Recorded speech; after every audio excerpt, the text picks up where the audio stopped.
어제 대법원 확정 판결이 대선 이후에 나올 거란 전망이 나오면서 대통령은 형사소추를 받지 않는다는 헌법 84조에 대한 관심도 커지고 있습니다. 대통령에 당선되면 받고 있던 재판도 중단되는 건지, 여기에 대한 해석과 판단은 누가 또 어떻게 내리게 될지 계속해서 박현주 기자가 짚어드립니다. 헌법 84조는 내란죄나 외환죄를 제외하고는 대통령은 형사소추를 받지 않는다고 규정합니다. 하지만 소추에 검찰의 기소뿐 아니라 재판까지 포함하는지에 대한 판단은 아직 없었습니다. 그래서 이재명 후보가 대통령에 당선된다고 가정할 경우 헌법 84조에 대한 해석이 처음 나올 수 있습니다.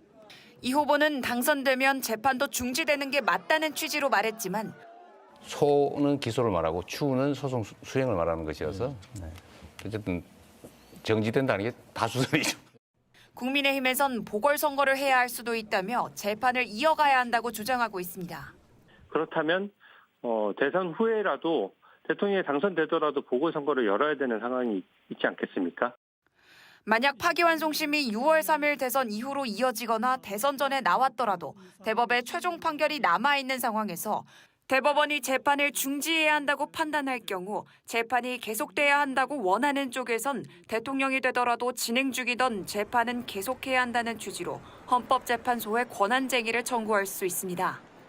반대로 법원이 재판을 계속 진행하면 당선된 이재명 후보 측이 헌재 판단을 받기 위해 나설 걸로 보입니다. 84조 판단은 이재명 후보에게 중요합니다. 이 후보는 선거법 외에도 대장동 사건, 대북송금, 위증교사, 법인카드 유용 사건 재판을 받고 있기 때문입니다. 상황에 따라 차이가 있을 수 있지만 결국 6월 대선을 전후로 헌법 84조에 대한 헌재의 판단이 나올 가능성이 커지고 있습니다. JTBC 박현주입니다. JTBC 뉴스를 시청해 주셔서 고맙습니다. 저희는 저녁 6시 30분 뉴스룸에서 뵙겠습니다.